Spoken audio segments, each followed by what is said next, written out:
Assalamu alaikum wa rahmatullah. My name's Matthew Noore. I'm 21 years old and I've been a Muslim for 5 years, alhamdulillah. Alhamdulillah. Before Islam, Matthew, what was your were you practicing and what was your faith? So I was raised as a Catholic. However, from quite a young age, I'd say around the age of 12 or 13, I really started to fall away from that particular faith, yeah. And take us back to when you were first introduced to a Muslim or Islam. So growing up, I had no idea what a Muslim was until about the age of 13. And that first introduction was through my best friend, and his name's Mustafa. And so it came about when we were playing football in his backyard one day, and I heard the Athan go off inside his house. And I asked him, "Oh, what's that?" And he was like, "Oh, that's the Athan, the call to prayer." And it sounded quite beautiful to me, but I didn't really probe too much further, you know? I just left it at that.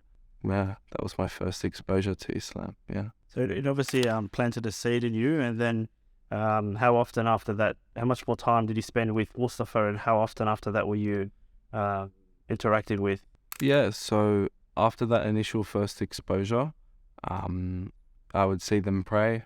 I would sit around them as they would pray, and I would just look on with curiosity, but always a bit of hesitation. Yeah, I'd say there were a few other people as well, and they would just give me some dawah, essentially, you know. They would just tell me stories, but it wasn't in like the sense that, or I didn't interpret it in the sense that they wanted me to become Muslim. They were just like talking to me. And what did you find in what they were telling you that you maybe were missing out on or didn't have? I would say that the big pivoting point for me was the time of that Lindt Cafe Siege, and when Islamophobia following that just ramped up in the world. So I would look at everything that they had went through as a human being and just sit there and reflect on myself and say, subhanallah, how can these brothers that I hang around with, how can they treat me with so much love, kindness and respect, even though I look like the people who vilify them? What steps did you take from that point that led you to Islam? I actually went backwards after I first started seeing that. I saw that beauty and I admired them, but at the same time, I went through a few things as well. You know, I had my first big loss in about year 8. I lost my uncle, my grandfather, my very close friend passed away as well at the age of 14, and that really threw me off. And I fell down the path of drugs, alcohol, violence, partying, you name it, I was about it. And subhanallah, I was just completely absent from my family and those friends that had once looked after me. I stopped hanging out with them, and I went down the wrong path and didn't really have a care in the world. I kind of came to the conclusion that life's just full of pain and misery, so there's no point to it. How did that lead you back to Islam? That led me to Islam through YouTube, actually. Like through short little clips on YouTube, I started, I guess the pivotal thought for me, again, how can my friends go through so much, sit there with a smile, turn around at the end of the day, and still treat me with so much love, kindness, and respect? And so that made me curious. I was like, well, what's different between me and them? What gives them this strength that is seemingly beyond human capabilities? Which videos were you watching? The videos that I was watching was One Path Network, those types of videos. There was no specific channel that I watched. Merciful Servant was another example, just on YouTube, like the short little ones, which led me into more detailed videos, like really breaking down what Islam is about. And I started watching Revert videos and things like that, starting to see the feasibility of it all. And subhanallah, the teacher that I still see today was the person who gave me my first Quran at school. He found out that I was interested in Islam and he brought a Quran for me, gave it to me, and I took that home and I read that over the course of about 2 months. And I would often come back to him, ask questions. I also started to attend Islamic scripture at school before I became Muslim. And alhamdulillah, about 3 months after that, I took my Shahada with Kamal Saleh from One Path Network about 3 days before Eid al-Fitr. And, I had a great time at my first Eid. It was great. Tell us how you're feeling on that day. Tell us what you did that day when you woke up until when you took your Shahada. I was just feeling really positive the entire day. It's not a feeling that can be replicated easily. You kind of just feel content and at peace with everything in the world. You're not worried about all of these small issues, or even the larger issues. You're just accepting, taking everything in without any concern and just, sitting with it and just letting it go. That was the feeling that was going through my mind that day. How did your parents react? Alhamdulillah, my parents have never been happier with me. Before, as I mentioned, I was getting into a lot of trouble in terms of drugs, alcohol. Even I got into trouble with the police.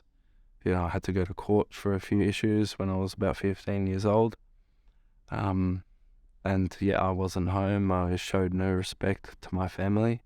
And when I became Muslim, that's not allowed. You have to. It's obligatory upon you to show kindness and respect to your parents, regardless of how they treat you. You should always treat the people who raise you with love. And that's exactly what I've tried to embody. And alhamdulillah, they couldn't be happier with my transition into Islam because it's fundamentally made me a better person. Has anybody in your family or any of your other friends looked into Islam or accepted Islam? Unfortunately, not yet. But we always say not yet. Alhamdulillah, the perspective that I've brought into Islam is that I see everyone as a potential revert. And, I think we forget that sometimes, your average Joe walking around down the street, you might think when you see him, oh, he's just a bloke, he'll never know about Islam, but subhanAllah, that was me. I wonder how many people had that thought about me when I was doing that, but Allahu Alam at the end of the day, Allah guides who He wills, we're so easy to make these judgments about, this person's not going to know about Islam. If you had one piece of advice to anybody out there who's not a Muslim but might be considering looking into Islam, what would you say to them? In this day and age in the Western world, the amount of misguidance that is around us, the amount of misinformation about Islam is probably one of the worst things that I've ever seen. But I ask people to look past that, do your own research, do your own reading, take your own time, your free time to look into Islam, It doesn't have to be overnight changes. Just start, ask questions. That's the most important thing. Talk to us about your first Ramadan. My first Ramadan, that was a fun one. Subhanallah, the first time that I fasted the complete full day, I got 100% on my physics exam. Alhamdulillah. That was the first time I'd ever gotten 100% in anything. And I just took that as a sign from Allah, stay on my deen, work hard, and inshallah I'll be rewarded for it. And, that's something, that experience is what really catapulted me into continuing on with that Ramadan and just moving forward. So do you have a favorite verse of the Quran? My favorite verse in the Quran is from Surah Al-Rahman, and it's, is there any reward for goodness other than goodness? Because in my opinion, this just perfectly encaptures what Islam is. It just teaches us to be good, to do good, to call others to do good, and not worry about any physical rewards or reimbursement, because the reward that we seek isn't in this life. It's not for us if it's here. Ever regretted? Have I ever regretted Islam? Never. Never. I would never regret Islam. Islam has changed my life in so many ways.